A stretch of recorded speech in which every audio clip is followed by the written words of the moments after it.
This is the Kofford Books AuthorCast.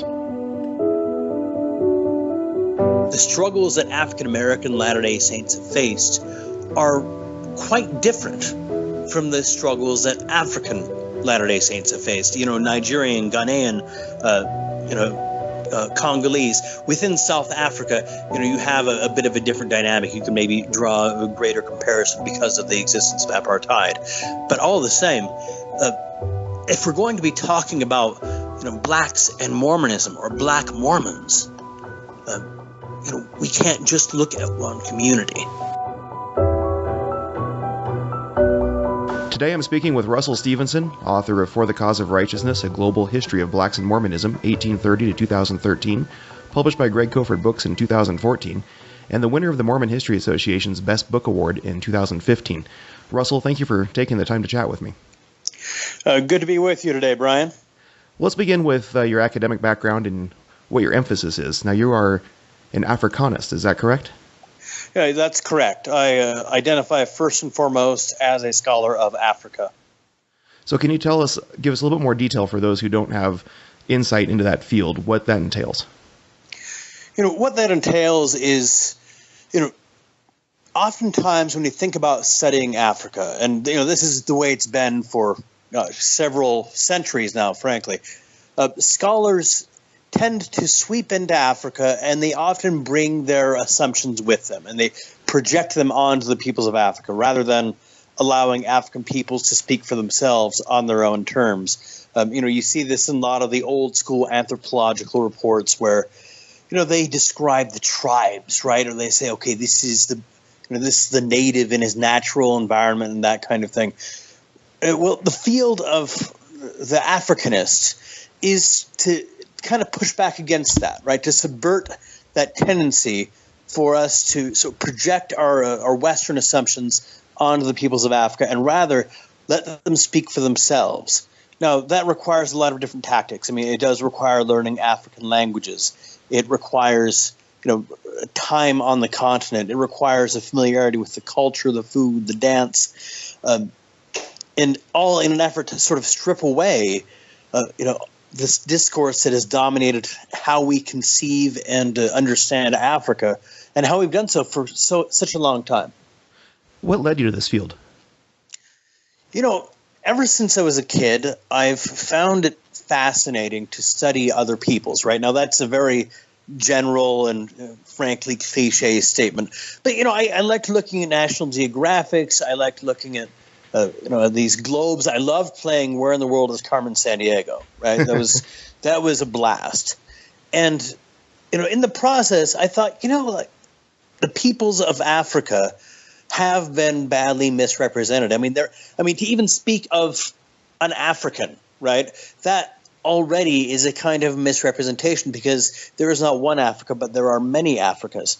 So, over the course of my childhood, over the course of attending BYU and, serving a mission for the LDS Church, working with the Hmong community, they're from Southeast Asia, so far away from Africa. But, in my experience with them, I saw what it meant to be, misrepresented, to be marginalized, and to be ignored, from the power structures that define so much of our day-to-day lives. And eventually I realized, if I'm going to be a historian, I should be a historian of people who don't have a voice, right? Of people who have been misrepresented, because otherwise, what's the point, right? If you're just telling stories that are already well known, that are already understood, that are already widely accepted, then it just doesn't have the same kind of value. Mm-hmm. So for me, becoming an Africanist, it wasn't just an academic or a scholarly endeavor. It was an effort to subvert what we think we know. And you've won some awards for this. I've been fortunate enough to receive some acknowledgement for my work. I have received the Martin Luther King Award for social justice and community service from Michigan State University. And I won the Best Book Award from the Mormon History Association, as you noted, and I was very honored and to some extent humbled to receive these awards. It's it's no small thing to, receive an award that is Dr. King's namesake. Sure. So I had the opportunity to receive a number of foreign language and area studies fellowships for the study of the Igbo language. Now, Igbo is not a language widely known amongst many Americans, but anyone who has read the book Things Fall Apart knows that it is the story of an Igbo village in colonial Nigeria, or at least their transition from pre-colonialism, or as the Igbo would say, tupu ndi ochabia, to colonialism. I just see myself as somebody who is trying to do some good by telling a story or two. Well, speaking of telling a story or two, why don't you give us an elevator pitch on For the Cause of Righteousness? How would you summarize your main arguments? As far as how I would fit it within the historiography and within the literature, it is best categorized as what we would call a comparative black history. Now, by that we mean so often, when we white Americans, frankly, we white Westerners talk about black people, right? We assume there's a certain essence to blackness, but there really isn't. I mean, there are as many different kinds of black people as there are different kinds of white people, right? There is no one Africa.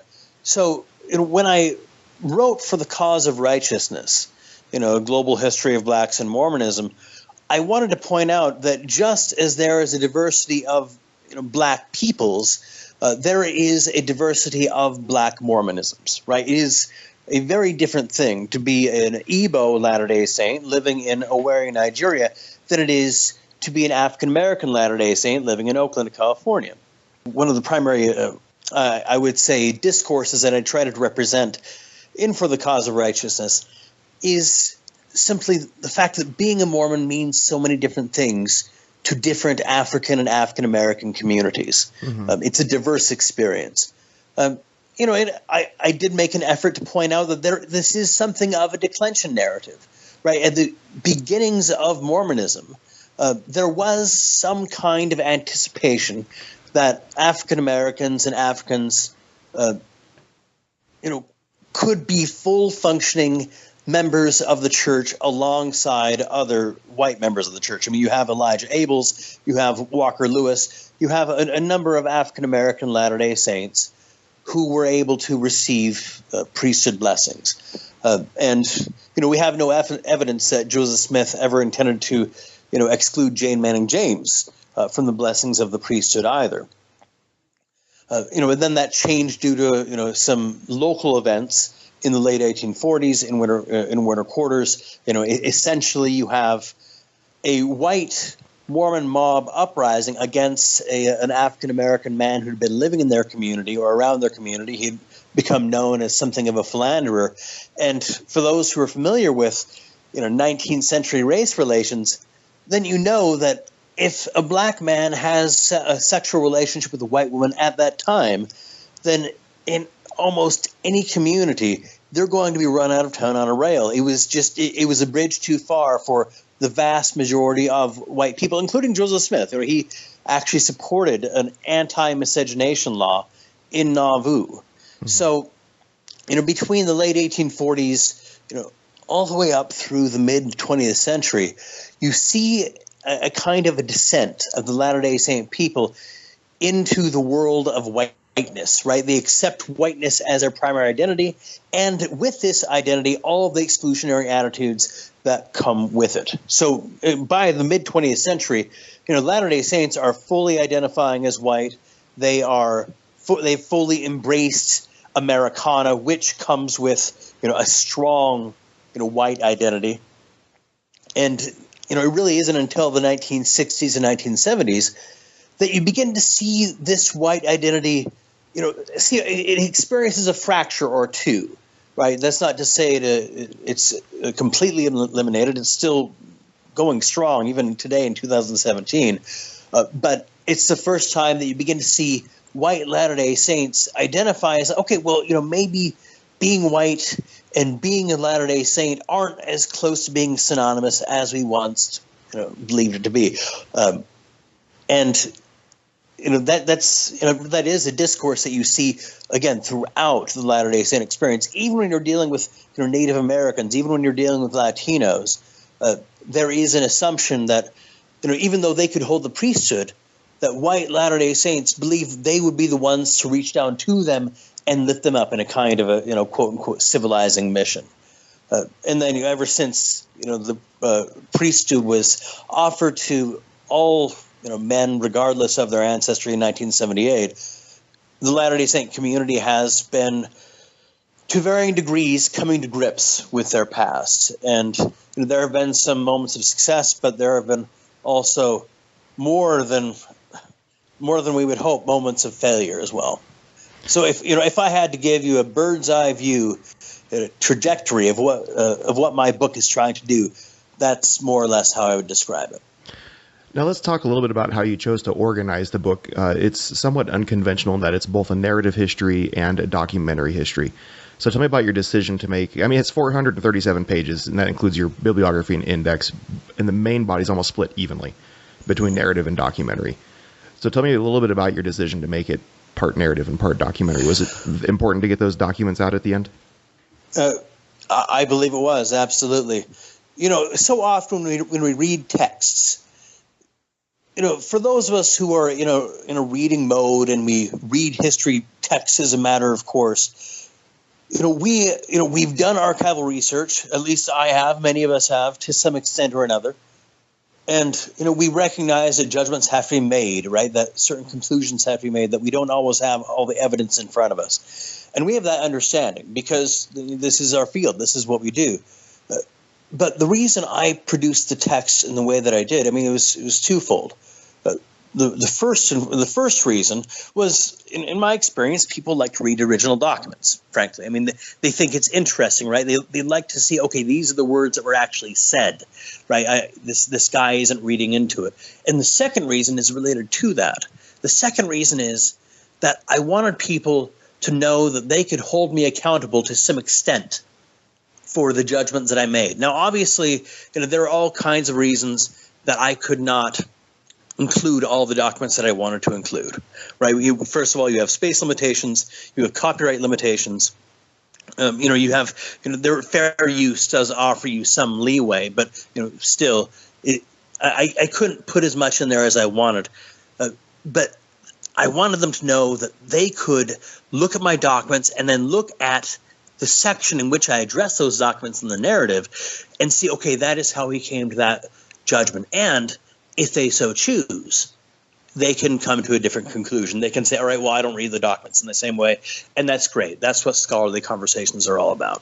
So how ambitious do you feel this study was? It's a global history that covers the whole of Mormonism in both narrative and documentary form, as well as covering the African experience within Mormonism. It's a pretty ambitious project.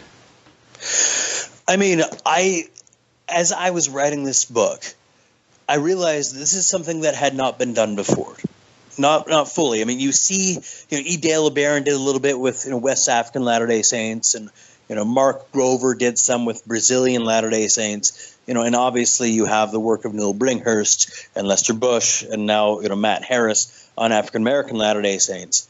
But these stories had been atomized in a sense. They had been alienated from another, as though they were distinct stories. So as I told this story, I wanted to say, I want to put these stories in conversation with one another, right? It's not right to focus on one community over another, especially when I have the time and the resources to include all of them to some extent. Now, the critique has been leveled that, listen, this guy says it's a global history. But really, he's dealing with Brazil, he's dealing with West Africa, and he's dealing with the United States and a little bit of other things. He's pretty, that's pretty gutsy to call it a global history. I get where they're coming from, right? Anytime you write, and you see histories of the world, right? You see a textbook that is about world civilizations from, 1500 to the present. Do they actually talk about everybody? No, there's something that's going to be left out every time. as I chose the name of the book and as I structured the book, I wanted to write it as, to the extent that I could, with what I had in front of me, a representative history, one that represented the larger Black Mormon experience in all of its varieties. Yeah, so the emphasis then would be the global history of blacks and Mormonism, not just a global history of Mormonism. That's correct. Yeah. I want to continue down this road because I think it's an interesting conversation, talking about where this book contributes to the scholarly discussion. And you brought up Matt Harris's recent work. You brought up Neil Bringhurst's, who, for listeners who aren't aware, recently co-published with Matthew Harris a documentary history titled The Mormon Church and Blacks. Neil Bringhurst is known for some of his earlier work that he did, Saints, Slaves, and Blacks, for instance. I would situate this also with some of the more popular works, and award-winning, for that matter, Armin Mause's All Abraham's Children, and then Paul Reeves' recent Religion of a Different Color. This is kind of the current scholarship that tends to surface towards the top, I guess you can say, of awareness within people who follow Mormon studies. You may have answered this already, but I want you to take it just a step further. Sure. How does For the Cause of Righteousness contribute to the scholarly discussion that's present? Right, and all the books that you cited, all of those scholars, they're all top-rate scholars. I mean, obviously, Paul Reeve, he is kind of the leading edge when it comes to studying white identity within the Latter-day Saint movement, and how it has evolved and how it's been constructed.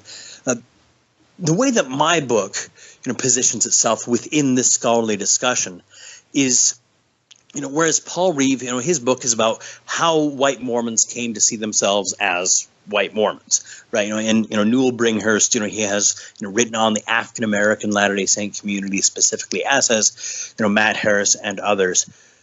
My book, it seeks to take these experiences, and especially African experiences as well, because I believe that except for some devotional literature and except for maybe an article here or an article there, they've been undiscussed. I want to put them in conversation with one another, because frankly, the struggles that African American Latter-day Saints have faced are quite different from the struggles that African Latter-day Saints have faced. Nigerian, Ghanaian,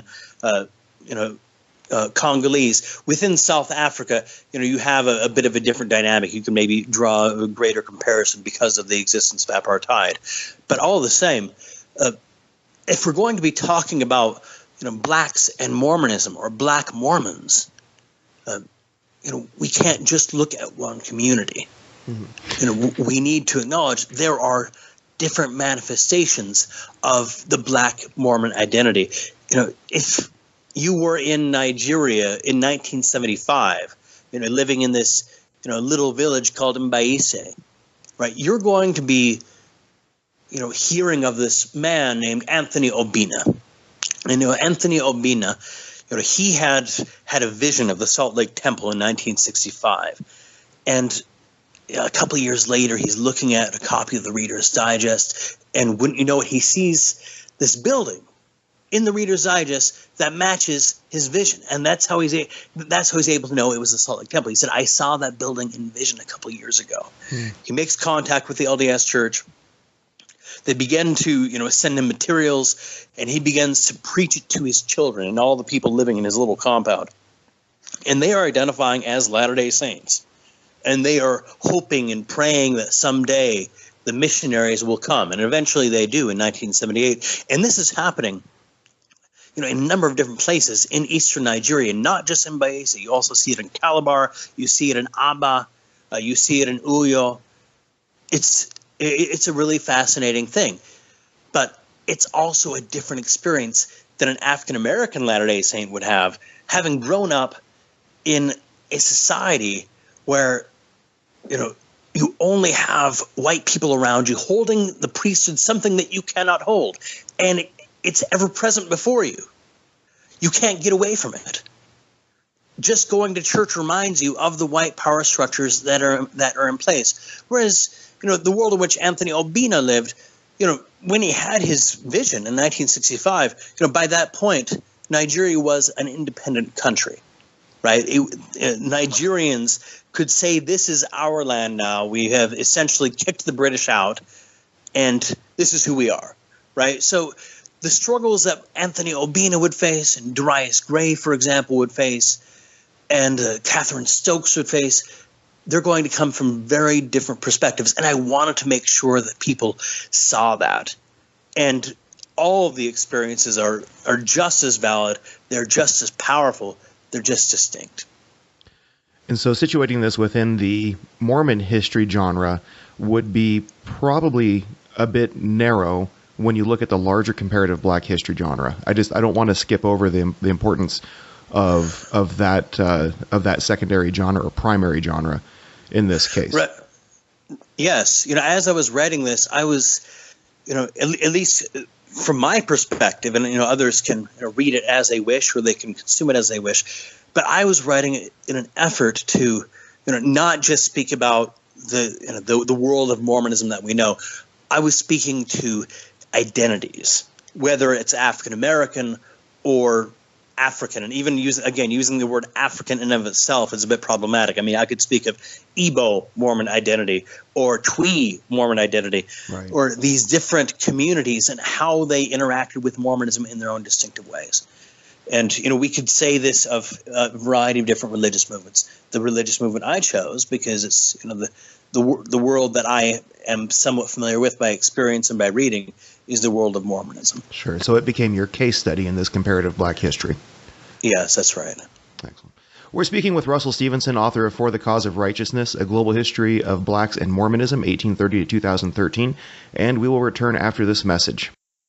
Coming soon from Greg Kofford Books, The Garden of Enid, Adventures of a Weird Mormon Girl, Part 2. 15-year-old Enid Gardner is a self-proclaimed weird Mormon girl.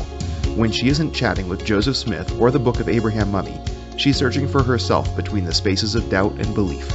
Along the way, she must grapple with her Mormon faith as it adapts to the 21st century. She must also confront the painful mysteries at the heart of her strained relationship with her ailing mother. Where Part 1 set up the groundwork for Enid, Part 2 is where things in her life really get into motion. Enid's journey of self-discovery continues as she learns more about her mother's past, and as she comes of age, learning more about her faith and relationship with others.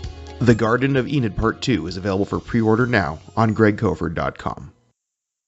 We're back with Russell Stevenson, author of For the Cause of Righteousness, A Global History of Blacks and Mormonism, 1830 to 2013. Before the break, Russell, we were talking about how For the Cause of Righteousness contributes to the scholarly discussion. I still want to go a little further with this discussion. With regards to the history of Mormonism, the LDS Church's race-based priesthood policies are always at the center of these discussions, and it's understandable. I mean, I don't think any study can be published that doesn't tackle this as a central issue. But what else beyond that does For the Cause of Righteousness bring to the table? You're mentioning an understanding of the different Mormon identities. Tell us a little bit more about that. Get into how this works within other scholarly disciplines within the Africanists. Right. Well, an interesting case study within my book is the story of Rebecca Mould. Now, Rebecca Mould, she was a Ghanaian prophetess who, alongside other Ghanaian Latter-day Saints in the 1960s and 1970s, and these are famous stories. We all have heard of them. Joseph Johnson, how he kept praying and hoping that the church would come, and they finally did in 1978. Well, Rebecca Mould is alongside him, a peer, an equal in terms of significance, along with Joseph Johnson, along with Raphael Abraham F. Mensah. She too was running her own Mormon congregation in 1960s Ghana. Now, she's a fascinating person because she was incredibly charismatic. She was incredibly committed.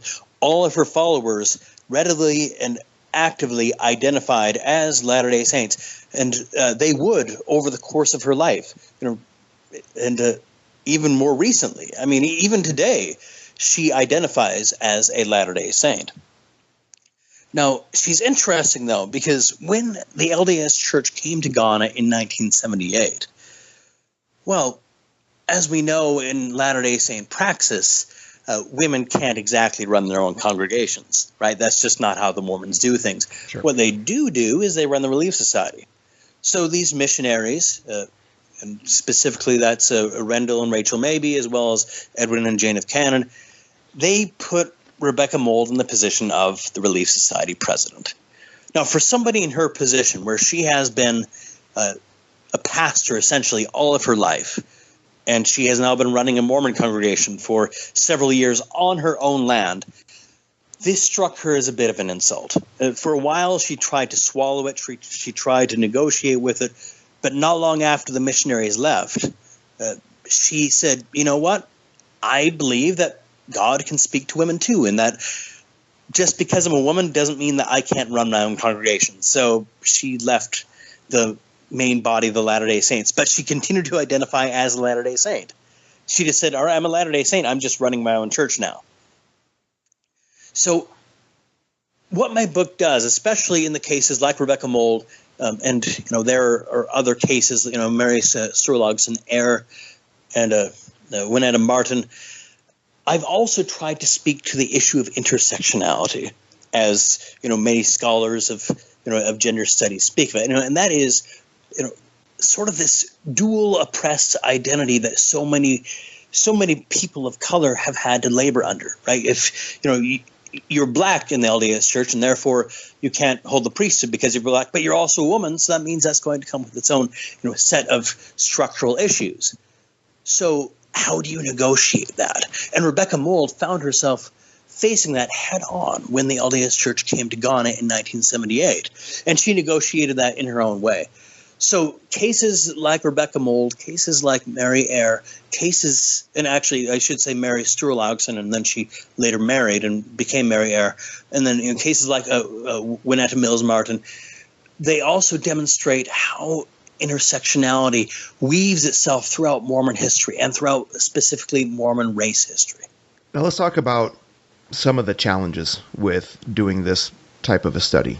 Like all previously mentioned authors, it should be pointed out, you're also a white male. Yes. So talk a little bit about how that may be an obstacle to overcome in doing this type of study. Right. That's an entirely legitimate question. Anytime someone who is coming from a position of privilege pretends to tell the story of somebody who has walked in wildly different shoes than their own, they have had limited resources, they have faced racial, economic, gender, structural obstacles before them, we should be incredibly humbled, right? We should treat their space as sacred space. And the best way I know to treat that kind of space as sacred space is to follow the documentary trail. And by documents, I don't just mean written documents. I mean oral documents. I mean basically any artifact that can reveal to us the reality, to the extent that I can, of the experiences of those that we study, following that to the best degree that I possibly can with the judgment and wisdom I have, as limited and as sometimes faltering as it is. I think of Devery Anderson, who is a tremendous author. He has recently written a biography of Emmett Till.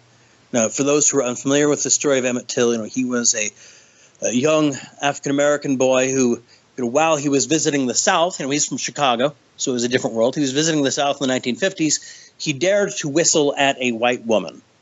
And this crossed a boundary for many white men and women in that area. It was outrageous. It was scandalous. And by outrageous and scandalous, I just don't mean something small. I mean, it was to the extent that he was now seen as a threat to the community, and he was killed for it. And it became an incident that kick-started the civil rights movement in important ways. And Devery Anderson, he has an encyclopedic knowledge of Emmett Till. He has interviewed almost every subject you can possibly think of that would have known anything about this case. He has looked at any document you can possibly imagine that relates to this case. And he has found success. And the reason he's found success as a white man is because he treats the subject with the sacredness and the honor that it deserves, recognizing that he indeed is coming from an outsider's perspective, and that he can never really know what it's like to be black in America. So that is what I endeavor to do as well, is acknowledge the sacredness of the space on which I trod as I tell this story. And I think that from a research standpoint, you hit on something very important, and that's the sources. We rely, particularly in Western studies, we rely heavily on documentary sources, written records, things that are left behind, journal records, meeting minutes, correspondence, and whatnot. But you're saying that when you're doing a study like this, the sources, you need to expand your definition of what sources are. How did you do that with this book? Right. That's such an important issue when you're talking about, comparative Black history, and when you're talking about African histories and, the African diaspora, because you're going to be dealing with a wide range of sources. Currently, so you asked how I dealt with it in this book. To the extent that I could, I did interview, I interviewed Catherine Stokes, and she offered a fabulous account of her experience being an emissary for the LDS Church and opening Ghana back up to missionary work in the early 1990s. And that kind of story, it's not really in print anywhere, right? It's something that she's told and that she's experienced, but it's not been written down. If I were unwilling to, conduct an oral history interview, that's not an experience that I would really know about. Right. Now, at the place I was in my life, at that time, I didn't have the kinds of resources to really get in on the ground in Nigeria and interview people as I wanted to. Currently, I am doing that. I'm working on a history of Mormonism in Igbo, Nigeria. So that's basically Eastern Nigeria. The Southeast is a different community, but that's another matter.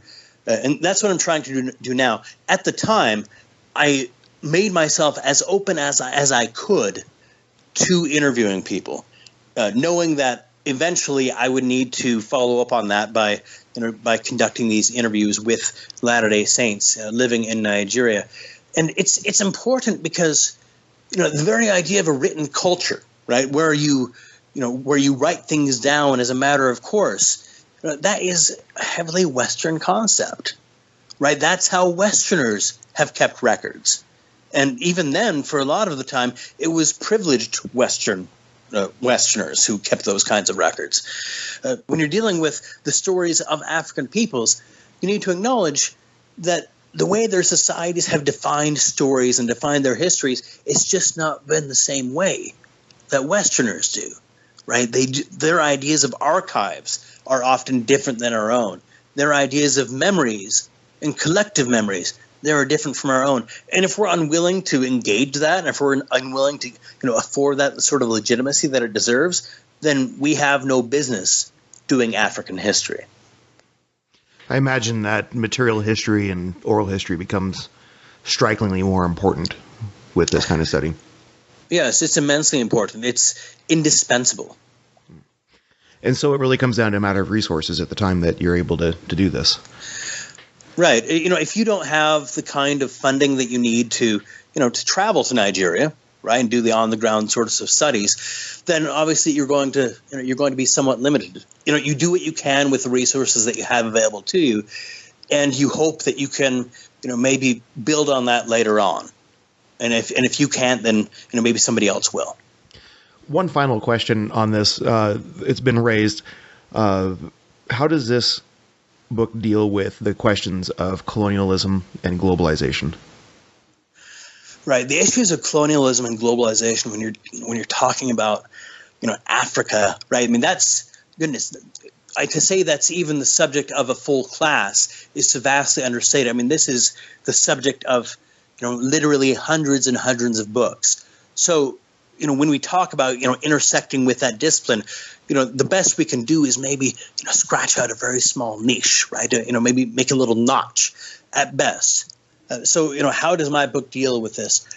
Well, when you're talking about the story of Anthony Obina, when you're talking about the stories of Charles Agu and Annie Dick Obot, and these are all Latter-day Saints in the 1960s and to some extent in the 1970s, who are identifying as Latter-day Saints. They were doing so at a time that Nigeria's place in the world was shifting, right? It was going from being a British colony now to being an independent nation, and it now needed to reestablish new relationships, right? And it began to reach out to Americans more. It began to some extent, look for, new locuses of power, right? Because the reality is that for a variety of economic and structural issues, the vast majority of Nigerians, they were in a place of a lack of economic privilege, right? Through no fault of their own. So they're beginning to look for, okay, so previously we were laboring under, this British colonial regime. And we have an account of an individual who was speaking to a young Mormon in 1961 where he said, listen, now that we have our independence, we are now, we're now educationally free, we're now economically free, now we need to be spiritually free. And for many of these people, they saw reaching out to Mormonism as a liberating force, not as a kind of a re-embrace of colonialism. Now, you can argue that it eventually became that, right? That is that's an interesting story that is worth pursuing.